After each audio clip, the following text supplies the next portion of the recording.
Hello and welcome to Talk Spooky to Me, the Ghost Story Guys mail show. I'm Brennan Storer.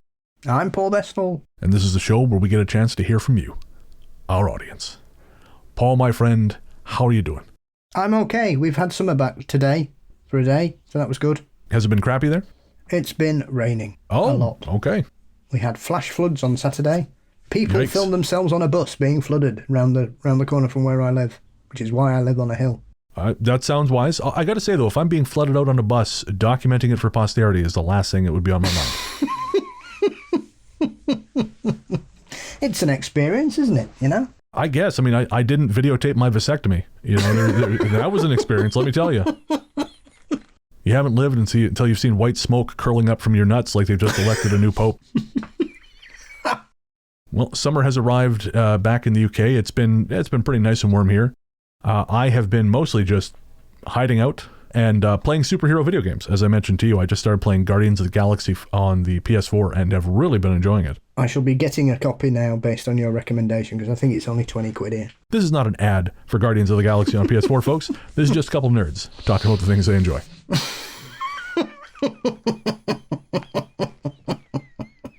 And of course, before we get to the email, Parameet inches ever closer. And you were on a live stream with the founders of Parameet today, were you not?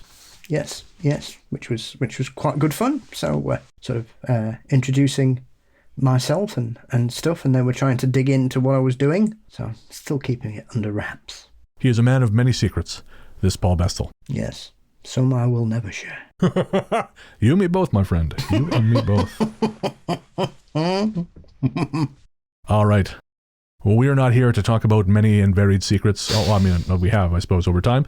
But regardless, we are here to check the mail. Our courteous and efficient staff is on call 24 hours a day to serve all your supernatural elimination needs. We're ready to believe you. Of course, if you want to get in touch with us, you want us to read your message out on the show, send us an email, ghoststoryguys@gmail.com, leave a comment on YouTube, follow us on YouTube, or of course, the Ghost Story Guys on there. You can find a link in the show notes as well to where you can subscribe. And there are going to be video elements to the show coming sooner than you might think. We're still kind of hammering out format and things like that, but there is a very real chance that eventually Talk Spooky at least could be a live show, which is then ported out for audio subscribers. So again, follow us on YouTube to keep up with all the latest video developments because, hey, when you got faces like these, Paul, you can't hide them. Yeah, we can live stream me drinking some Clamato juice. Oh man, did that resonate? Folks responded to Clamato juice, Paul. Holy shit. It was actually our listener, Mara, and a couple other folks told me this, that Clamato juice is a Canadian thing, exclusively Canadian thing, which I did not realize. I knew it started here maybe. I didn't realize we were the only ones who were crazy enough to do it. But Mara was telling me that the Caesar itself was a Canadian invention. It was apparently created in 1969 in Calgary. So I had no idea that we had our own rip-off Bloody Mary. I thought it was, like most of our cultural things, I assume it originated in the U.S. Well, I'm not a massive fan of a Bloody Mary anyway, because I don't really like vodka, so... Fair enough. See, the thing I like with Bloody Marys is that they've evolved over time from the thing that alcoholics drink in the morning to replace breakfast to this sort of meal in a cup. So I remember I first saw this when I was in New Orleans in 2015. I ordered a Bloody Mary at the bar, and it came essentially with a small buffet around the rim of the glass. There were shrimp, there were vegetables. It looked like a small hunting party had gone out and was paying tribute to my drink. Yeah, I was really quite confused.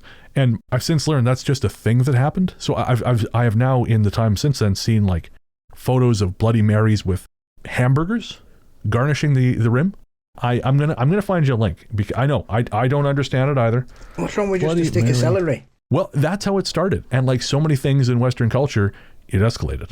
In my younger, more intense days, I would often have a tomato juice on a morning with a packet of ready salted crisps to reinvigorate all the things that I'd sweated out of them the night before.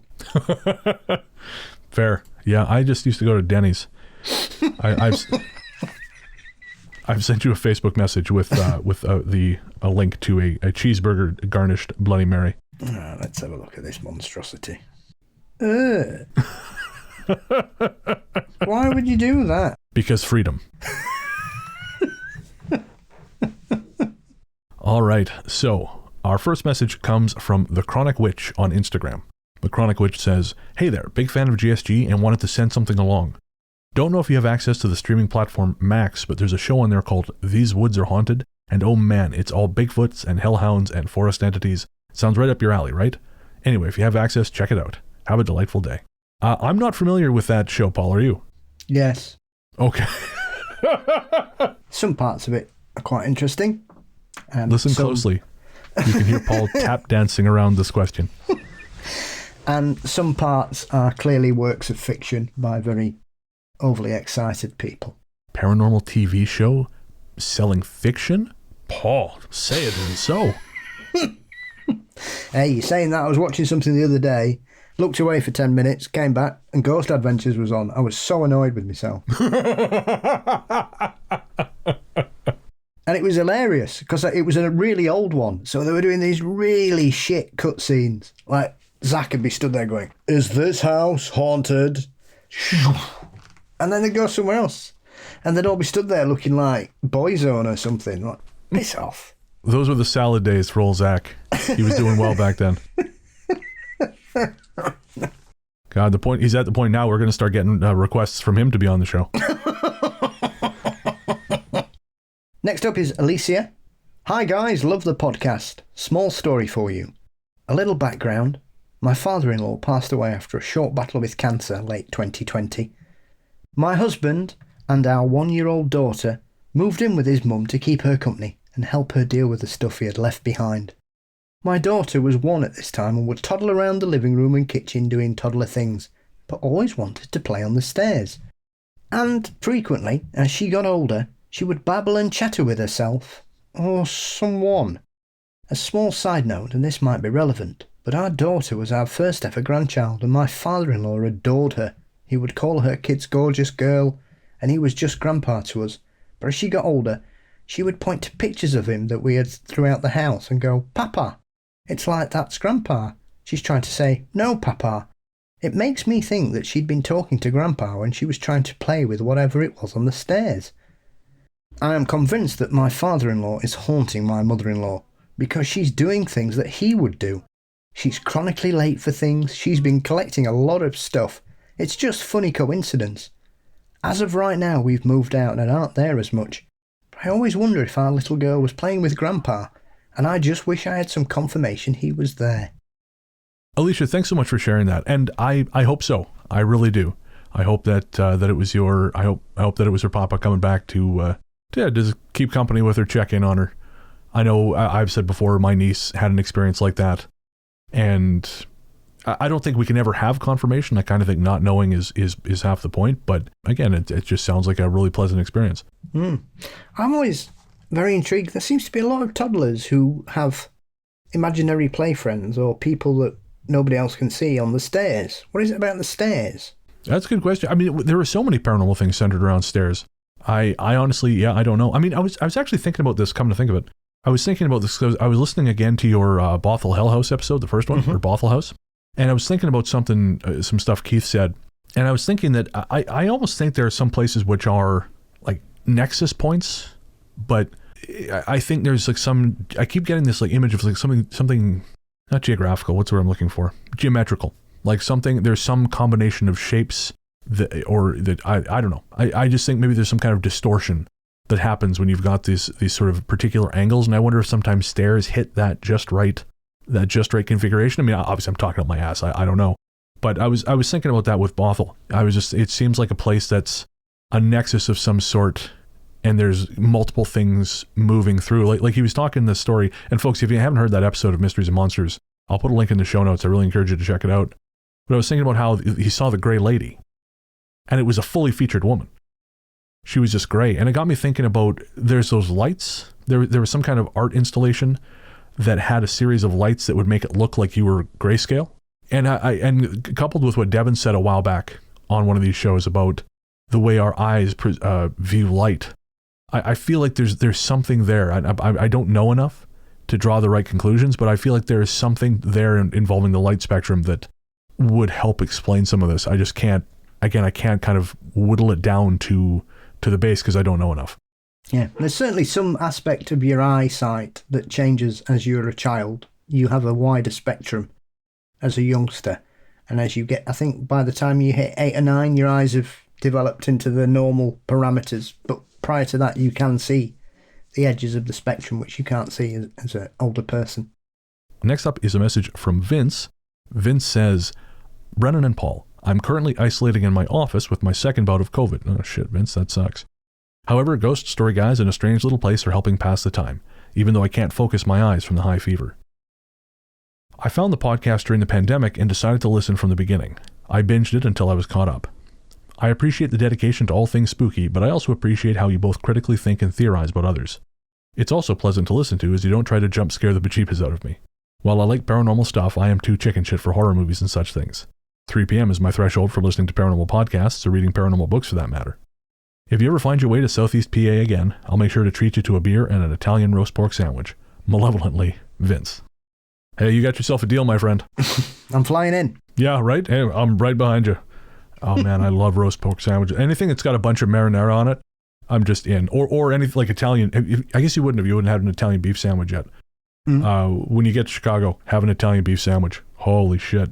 Bunch of giardiniera on there. It's God's gift to mankind. Yeah, well, you'll be surprised to learn that there's an Italian deli around the corner from here. Of all things, I'm not surprised in Sheffield that there's an Italian deli. Ragazzi's, and they do pork roast dipped, so the top is dipped underneath, and then you magnificent motherfuckers. God, could live on them. I am so. I'm not gonna be able to get up there when I'm in the UK, and I'm so pissed off about that. It just sounds like the land of milk and honey. Yeah, well, there's lots happening. You know, we've got a special bus driving around the city this week, celebrating Pulp's return to the city. So there's a special bus as well and things. There's all kinds of exciting things happened. There was something very exciting happened the other day. I was going to mention it to you because it was just something else that would probably make you sick. Go for it. I'm trying to think what it was now. We had some other weird sort of international... Oh yeah, the International Synthesizer Festival is being held in Sheffield this year. Fuck you. Well, Vince, coming back to your message. I'm happy we can provide you some solace while you're fighting off COVID there, man. I don't envy you. I hope this came in a couple days ago. I hope you're starting to feel better.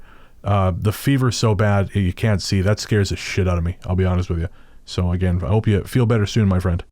Next up, Fiona says, not many podcasts make me laugh out loud, but you two will do it. When Paul said he needed a wash, I was creased.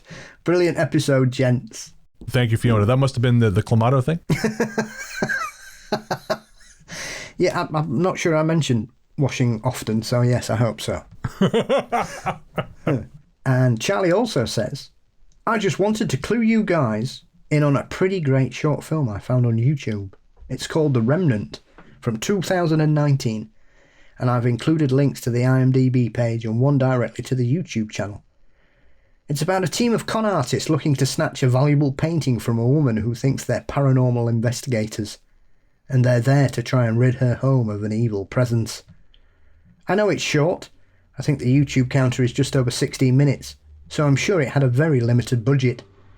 But the filmmakers definitely put some significant talent into making the film, as it left me completely satisfied. Well, thanks, Charlie. I will check that out. I think Charlie recommended another film that I really enjoyed.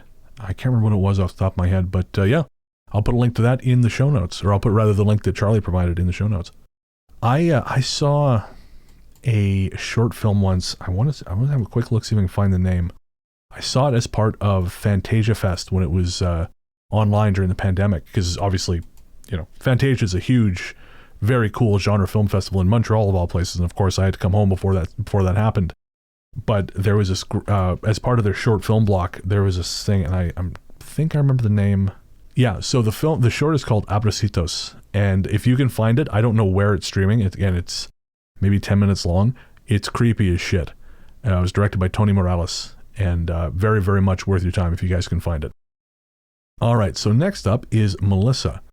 Melissa says, hey guys, I'm a new fan. I came across your pod via the Instagram algorithm sending me weird memes based on my likes. Anyways, I was just catching up on the episodes, really enjoying the show. Currently I'm on the Shadows Beyond the Campfire episode. Admittedly, I've been bouncing around a little.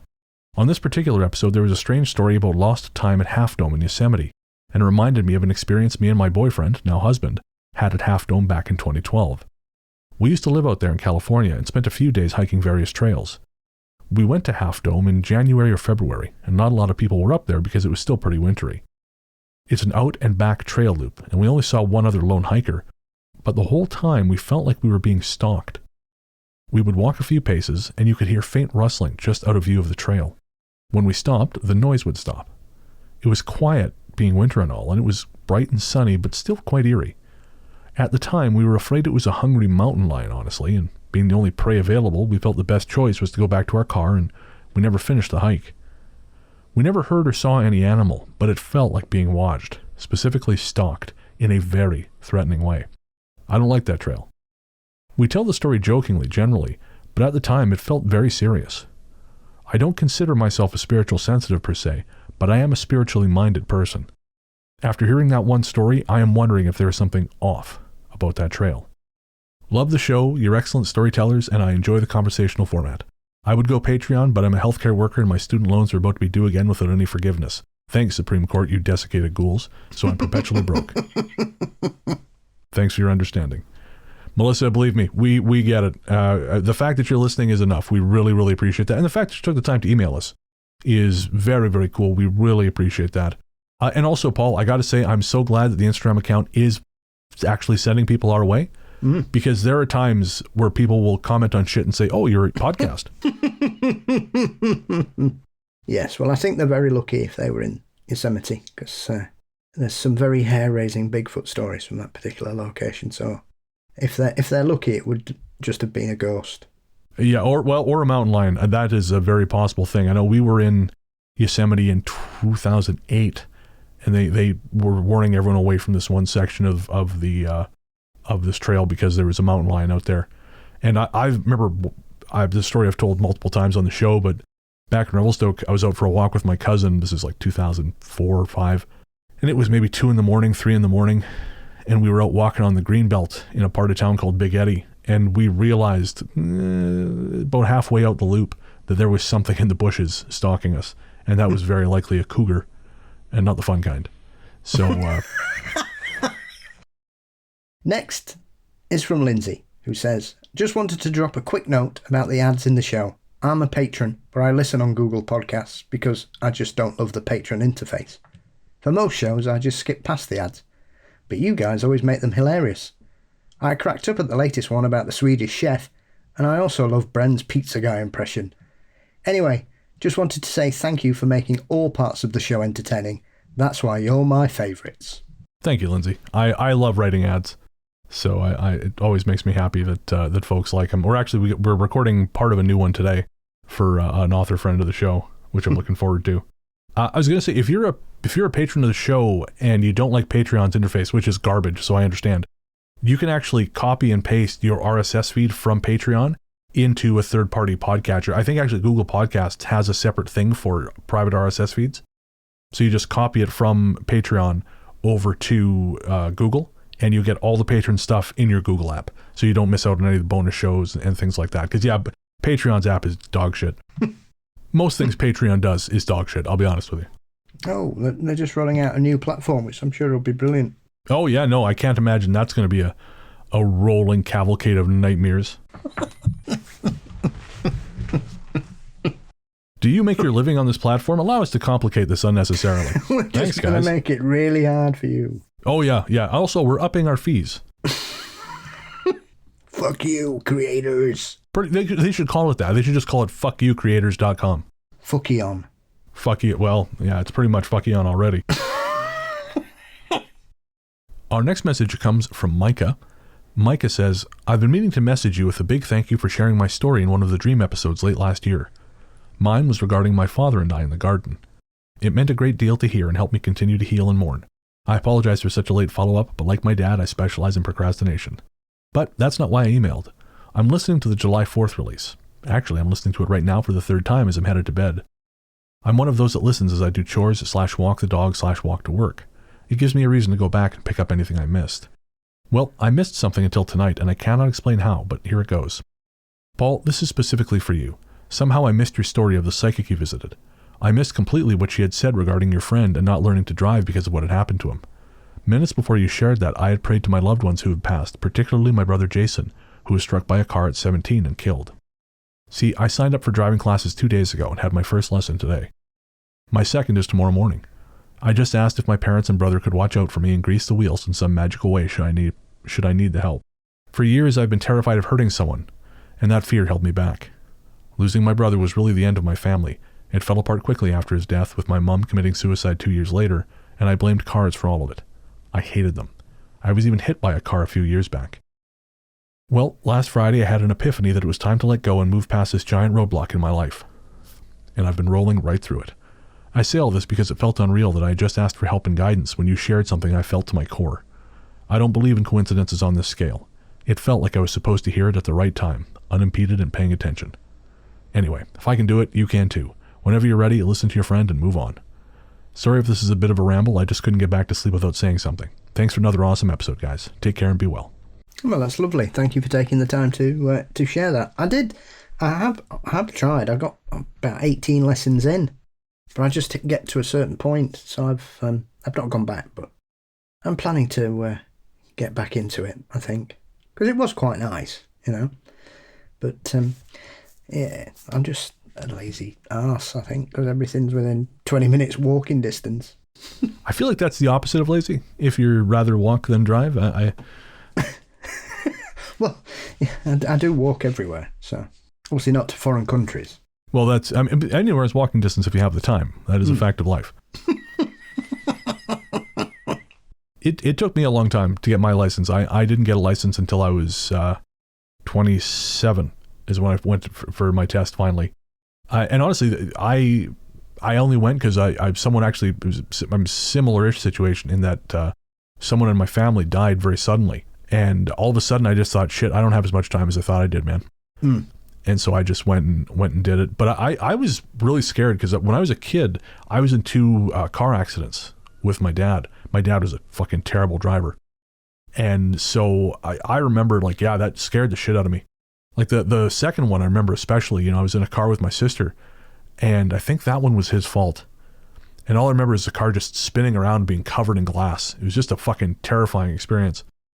And I think that really put me off for a long time. Not consciously maybe, but I always just kind of had excuses about why I wasn't going to do it. And now that I've got it, I mean, I don't have a car. I just, you know, can't afford it at the moment. But man, I fucking love driving. Yeah, I mean, I've been in a pretty bad car smash as well. One of them that you don't understand how everybody got out without a scratch. Of course, yeah. But yeah, I mean, it wasn't the crash that nearly killed me. It was the fact that I was in the passenger side front seat, and my side was hanging over the edge of a sheer drop of about 30 foot. So I had to Jesus Christ, dude. Get out and scramble across the bonnet to reach solid ground. So that was good. Holy Christ! I mean, that was only the windshield. We basically hit a wall at 75 miles an hour. Good Lord! And 360'd. The petrol tank got ripped out. The back end snapped both axles. Front end was smashed to pieces. And that was the driver's fault because he was fucking about with the radio and took his eyes off the road and nearly ploughed head on into another car and swerved and hit the wall and... Oh, man. Yeah. Jesus Christ.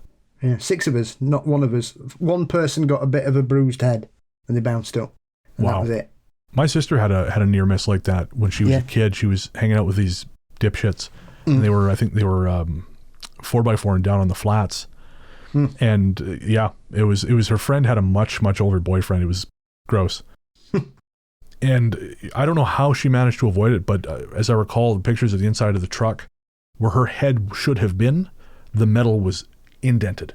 So it's just a fucking miracle that her head wasn't there at that exact moment when it got punched in. You can't think too much about like how close because it gets scary. But yeah, man, cars. I mean, again, I like driving. Cars, very dangerous. Yeah, I'm very fortunate. I've always been a lucky bastard. And then you ended up on this show, and that streak ended. Here I am. Yeah, that's right. Being harassed by animals. Oh, I don't know if I'd call myself an animal. All right, fine. Now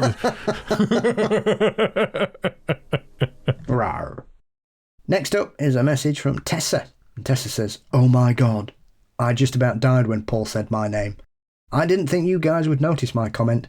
I am truly honoured that you both saw it, and on top of that, truly stoked that it made it onto one of your shows. You have no idea how much you made this nerdy girl from Northern California's day, night, week, month, year. You two not only brighten up my life, but I think you guys have inspired me to investigate the area where I live, and to see what weird, bizarre, paranormal accounts I can come across and write a book. In one of your shows, I remember you guys saying there's not too many books written about the weirdness that takes place in Northern California. And when you hear that, you probably think, redwood trees, Bigfoot.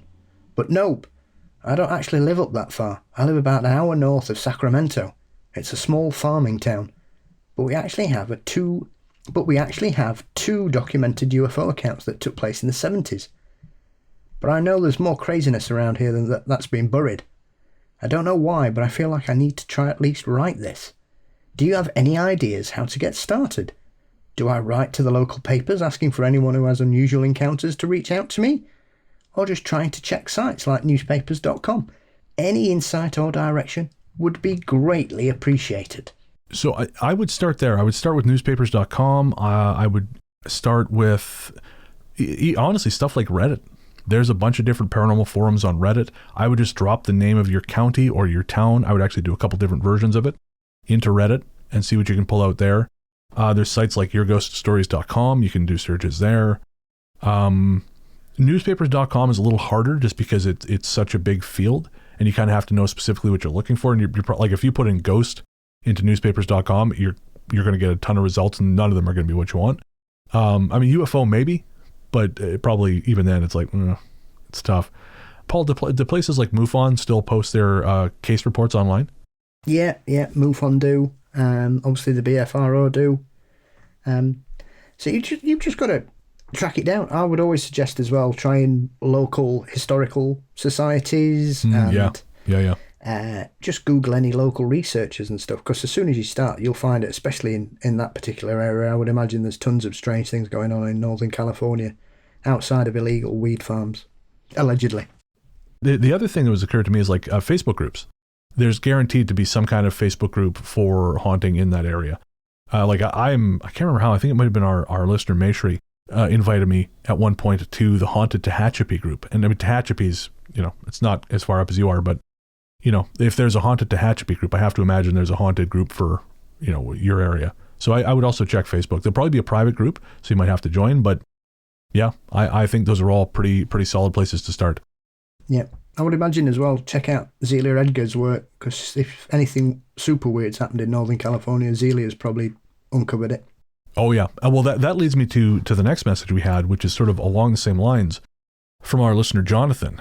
And Jonathan says, my wife and I discovered your show randomly while going to a ghost walk in Wilmington, North Carolina. Since then, we've been avid listeners and love your show. I've had many experiences that I would call paranormal, especially when I was stationed at Kadena Air Base in Okinawa, Japan. I swear every curve of the road on that base has a ghost story attached to it. Rather than share my stories, though I may in future, I was really wondering where I could start reading legit research into the paranormal, rather than the sensationalized crap that seems to be prevalent on TV and the internet.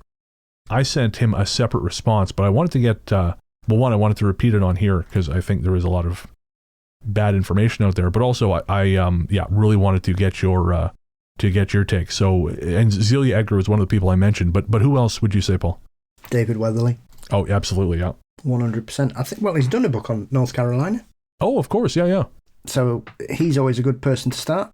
I mean, there is a thing for me that if you kind of look before, 2002 at websites and YouTube uploads of shows and documentaries, I would be very surprised if you find stuff that might be a bit dry, but isn't the modern version of paranormal investigation, because there's tons and tons of stuff that would have been shown on channels like PBS that somebody recorded on VHS that's now on YouTube. So just try YouTube in your local area and ghosts and things, and I'm sure you'll find somebody of relevance that's not telling you everything that Creeks is a demon. Also, I mean, Paul's too modest to say this, but Mysteries and Monsters, you should, if you're not listening to Mysteries and Monsters and you want to seriously know about the paranormal, listen to Paul's show. You're going to have, I don't think there's anywhere else you're going to find the combination of intelligence, curiosity, and background knowledge that you find on that show. I mean, Paul alone has, we're going to talk about you like you're not here for a sec. Paul alone I'll just leave. has like a massive store of knowledge, as you guys know, just from listening to the show. But I mean, he also has guests who can access that knowledge, who can kind of communicate with him in a way to bring that out, and he brings it out in them. So yeah, if you're not listening to Mysteries and Monsters and you want to know the paranormal, listen to Mysteries and Monsters. Micah Hanks is a good one as well in the Carolinas. Oh, of course. Yeah. Micah Hanks. The other, I always mention the book, The Siren Call of Hungry Ghosts by Joe Fisher. Brilliant book that I think is essential reading for anyone who's got any interest in the paranormal. Yep. You kindly sent me a copy. I did indeed, yeah.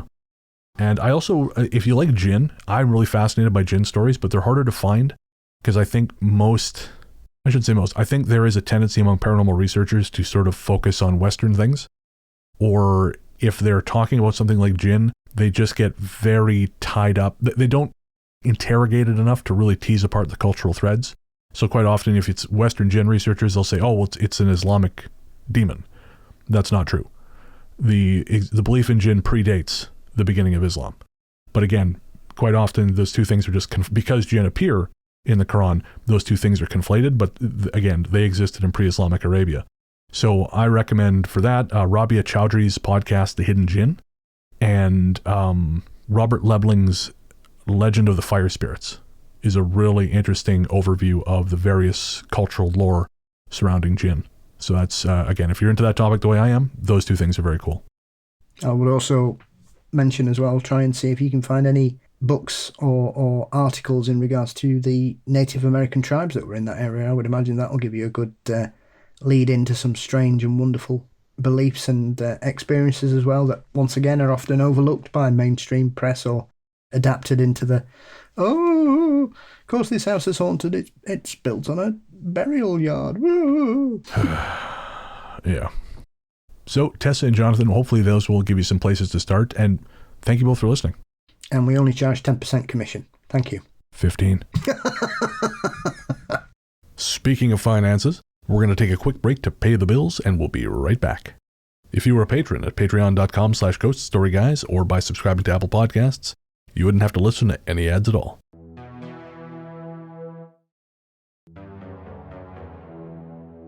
Our next message is from the UK and Keith. And Keith says, just a quick one that will make you smile based on one of your conversations in episode 165, where spotted dick dessert and the affectionate term where someone is called cock that Paul mentioned. Anyway, I'm from the Black Country in the UK, which I'm sure Paul will be aware of. Indeed I am. Great. It's lovely around there. So something which we have the older Black Country folk will be aware of is a suck shop.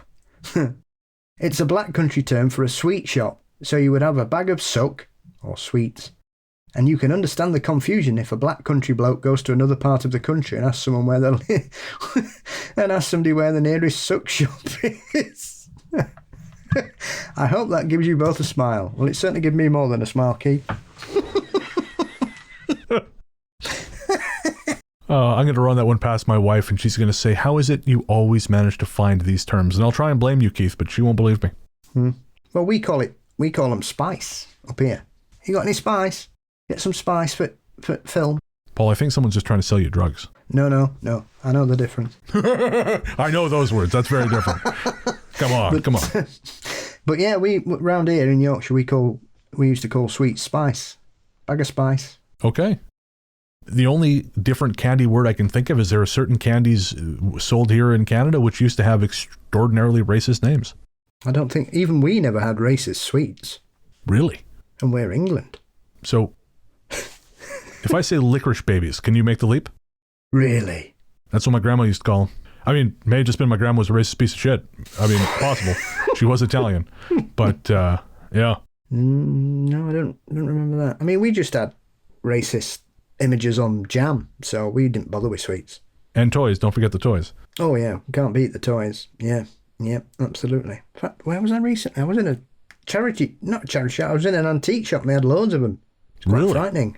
Yeah, staring at me. Were there any Confederate flags anywhere? I feel like these two things would run in tandem. It's not a big call for them round here, to be honest. I don't know. I don't know what the equivalent would be in the UK. National Front flag. Good for burning. That's about it. So, I like Confederate flags. So thank you, Keith. That was incredible. I will enjoy a bag of suck later. Hillary says, in early September of last year, 2022, I passed 2 gallstones and developed pancreatitis. If you ever have the opportunity to have pancreatitis, I highly recommend you pass on it. Done deal. I give it a 15 on a 1 to 10 pain scale, where 10 is unmedicated childbirth, and the fall where I fractured the side protrusion of 3 lumbar vertebrae registers at about 9.5. The pain is unimaginable and simply shouldn't exist. Anyways, the treatment for severe pancreatitis is IV pain meds, IV fluids, and a diet of clear fluids until the enzymes have leveled off. Dilaudid kept me from writhing in pain, but didn't make me comfortable. I had basically no concept of time or even days for a while. It was awful. After a few days, I moved from IV pain meds to oral pain meds, but I also developed ileus, which is when your intestines become paralyzed. Starting around day 6 or 7, I think, I started seeing little black figures out of the corners of my eyes. I couldn't see any distinct forms, and they weren't hiding or anything. And one of my nurses had mentioned there was no need to worry about my pain med intake as long as I wasn't having hallucinations or seeing things that weren't there. So, do the meds cause your brain to see things that aren't there? Or do the meds blur the lines between this world and another? Or raise a veil that our conscious thought keeps intact? I don't know. And I'm not sure there's any way to tell, but clearly it happens a lot if my nurse mentioned it. You've talked about it before, most recently in The Plaid People, so I thought I'd throw it out there for you. Keep the stories coming. Well, Hillary, that sounds fucking awful. I'm glad you're feeling better. Holy Christ.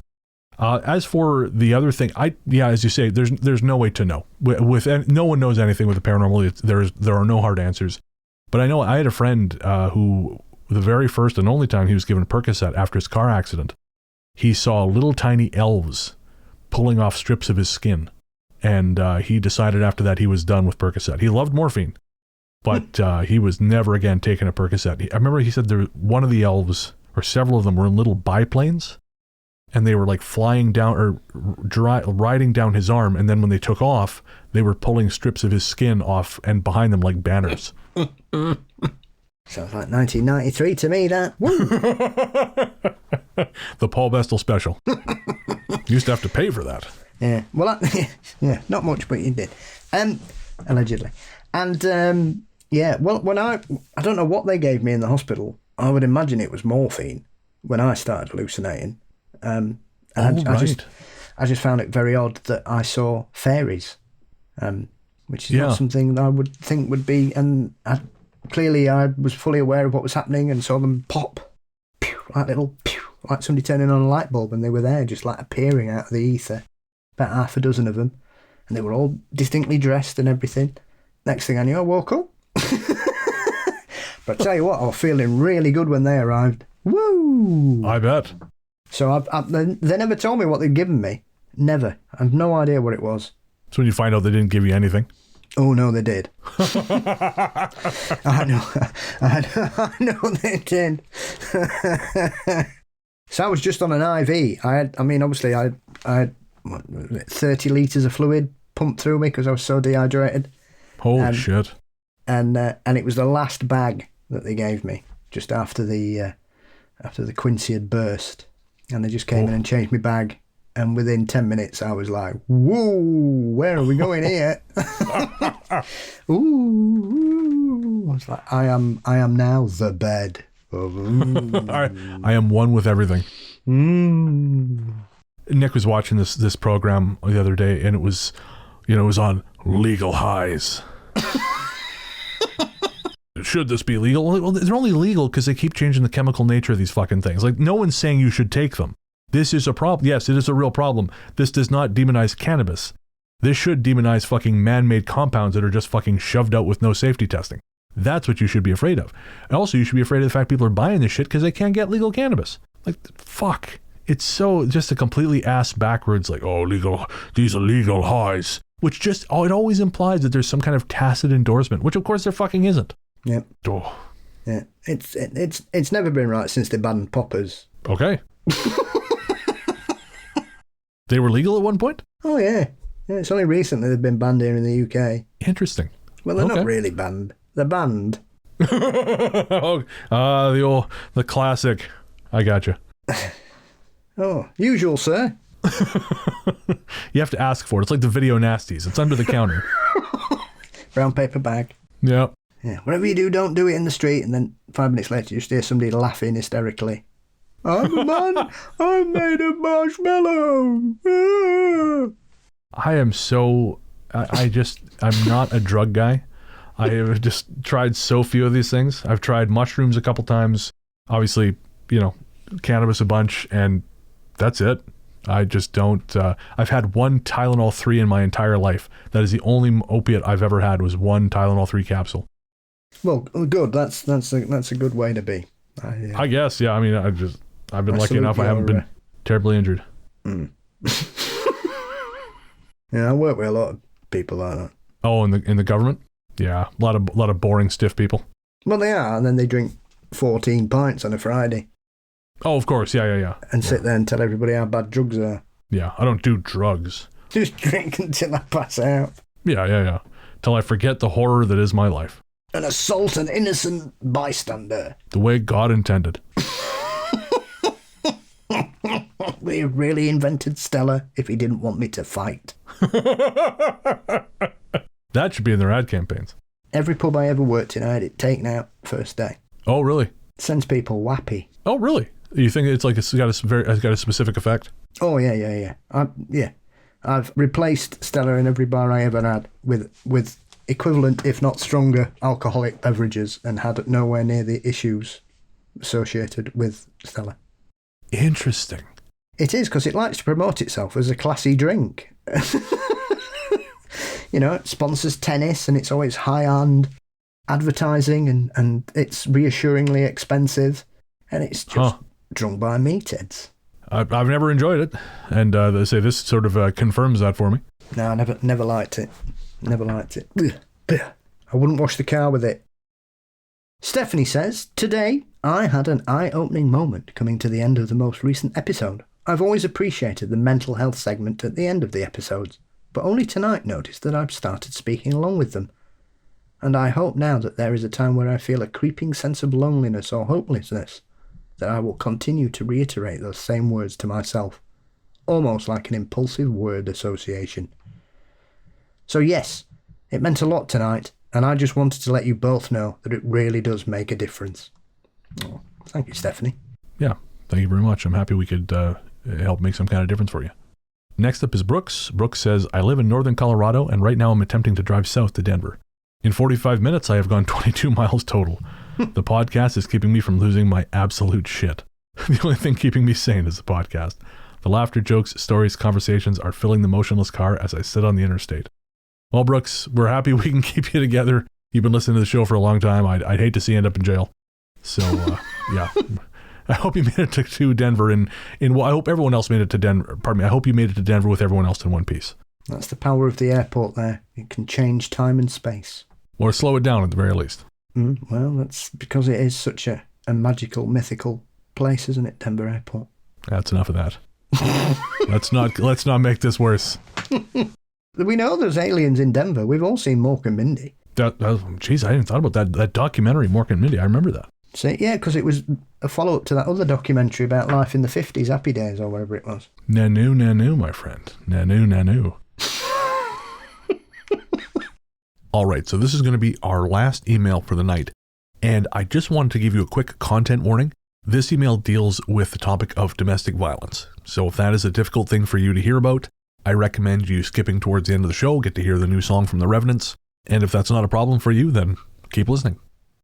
I wanted to respond to Paul from the 4th of July Talk Spooky to Me episode and say thanks for talking about grief that way. I had a friend who boasted about really knowing what it was to be torn in two, as Tolkien calls it.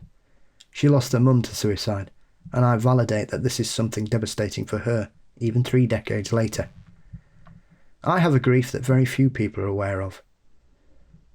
On Christmas Eve in 2004, I let my husband know that a friend was asking me to meet them for lunch sometime while I was visiting my in-laws.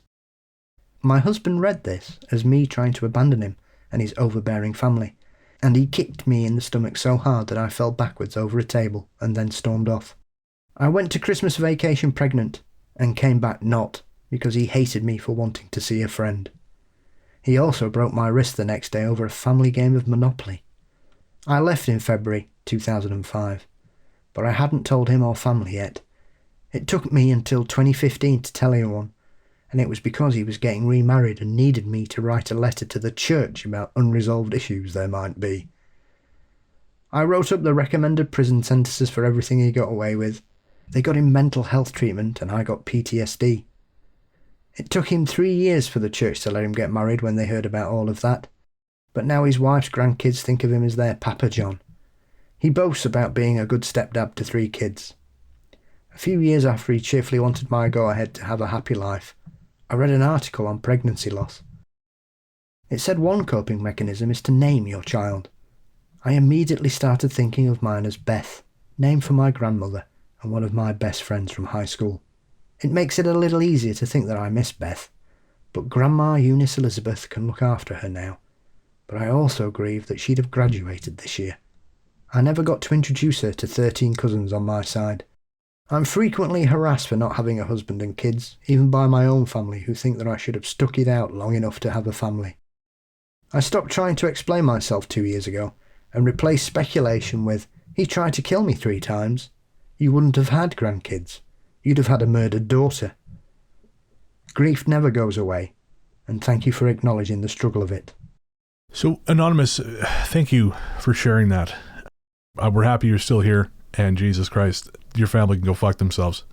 My grandmother had the same thing. My maternal grandfather was violently abusive to my grandmother.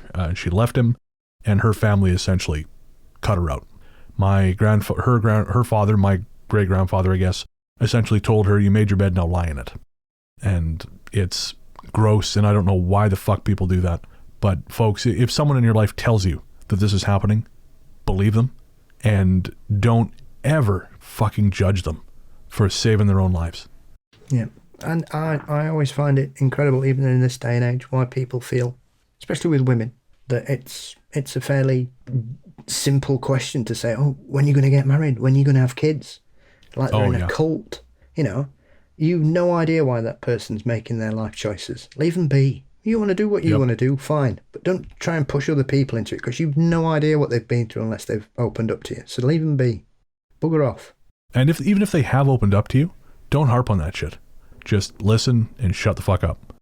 Yeah, I'm only here because my biological father didn't stamp hard enough. Yeah. Yeah. You know? But fuck him, he's dead. Yeah, exactly. I mean, my only memories of my father most really are of him rampaging around the house. Those are the things I remember about him. And of course he's dead too. But I just remember the smashing and the violence and again, he never hit my mother, but he did everything but, and yeah. And so, I mean, if you're in that situation, if you are in a relationship that is abusive, there are numbers you can call. I've got for North America at the very least. In America, you can call 1-800-799-SAFE. That's 1-800-799-7233. Or you can text START to 88788. In Canada, you can go to sheltersafe.ca, and that will help connect you to support. Yeah, and if you're in a situation that you feel trapped in, you can also call in the UK 0808 200 247. That's 0808 20 247. And folks, we're talking to the friends of people who may be abusers. Just because someone behaves one way with you doesn't mean they're like that with everyone else. So if someone tells you a story about someone in your life and you think, well, I've never seen them behave that way, that doesn't matter. That doesn't matter at all. Because people are more than one thing, and quite often one of the other things they can be is absolute fucking dog shit. Years ago, and I might have told this story because Anonymous mentioned a church, and years ago I was dating a girl and her sister came to live with us because her husband was addicted to crack, and he had fallen off the wagon and just gotten out of control, so she fled to Revelstoke to be with us for a while. And we were worried because he was a member of a church that was known to be pretty aggressive in advocating for its members, regardless of whether or not they were in the wrong. And she had left him once before to go with family. And he managed to convince his church that her family had abducted her because they didn't agree with his faith. That was not the case. It was because he was drug addicted, she had kids, and he was dangerous. But the church began making threatening phone calls to that family. And so when this happened to us, we were very concerned that this was going to be an issue as well. And certainly he made threatening phone calls. The church did not this time. But the first time they did that, it was because they just believed him. Oh yeah, no, he must be exactly the person he says he is. He has been wronged. And I just encourage you, if you are one of those people in that position, just think critically about it, just for a second. Because again, he's not like that to me, doesn't mean jack shit. There's one more thing I want to say, and I'm speaking to men here because I'm a man, and I think it's important for men to say this to other men. Don't ever hit. If you feel like you're going to hit someone, whether it's because you're angry or frustrated or whatever, remove yourself from that situation. Now, I'm giving you the benefit of the doubt that you are not someone who wants to hurt someone else, that you're just, again, you're worked up and this is your outlet. No, it's not. If you feel like you are in a situation where you're going to break things, leave the room. Leave the room. Even if you think I can't leave right now, it's going to look bad if I leave. Because however bad you think leaving is, staying there and causing the harm that will come from what you're about to do is so much worse. I say this from a place of love. I don't say this from a place of judgment. I'm saying leave the room. Violence is not okay. Seek therapy. It's helpful. It's more helpful than I can ever tell you. I am an angry man. I don't hit people. I never have, thank God. But I am an angry man. And I have in my life sought therapy, and it is the only thing which I believe has kept me whole and functioning. So, again, I'm saying this because I'm a man. It's easier for a man to speak to men. If you are angry, if you are upset, if you feel trapped, and you think the way to solve that or to purge that emotion is to hit someone, it's absolutely fucking not. The onus is on you to remove yourself from that situation and to seek help. And if you've already hurt people, just in case someone gets the impression that I am trying to in some way excuse this behavior, I am not excusing this behavior. I'm not going to tell you it's okay if you feel bad about it, because it's not. The damage you've done is the damage you've done, and you're going to have to own that, and you have to live with that. But what you need to do now is make sure you don't do it again. Okay? You have anything to add, Paul? I think you've said everything quite succinctly. Fair enough. Well, thank you, Anonymous, and thank you for listening, thank you for sharing, and yeah, keep on keeping on. All right, so that's going to be our show. Thank you so much to everyone who wrote us emails, commented on Instagram, YouTube, all those places. Please keep sending us messages. We love hearing from you guys, and we'll do our best to read them out on the next Talk Spooky episode.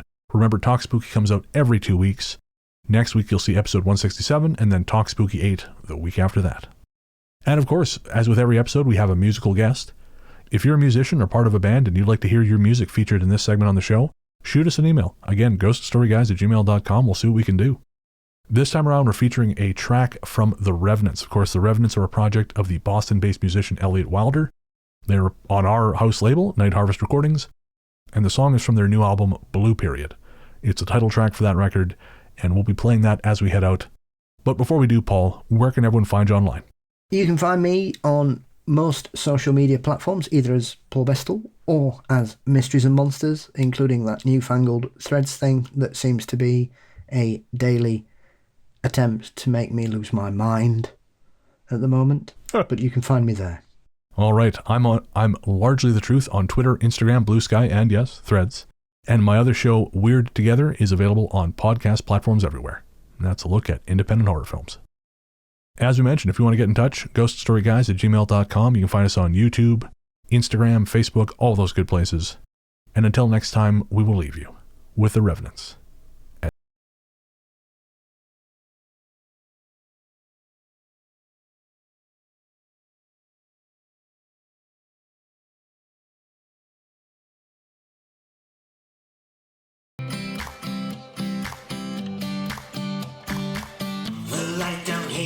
It's pretty dim.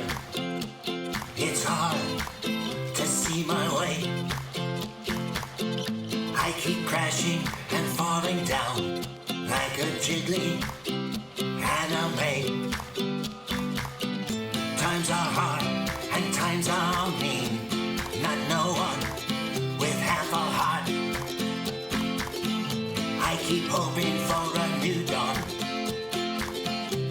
a brand new start.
am blue.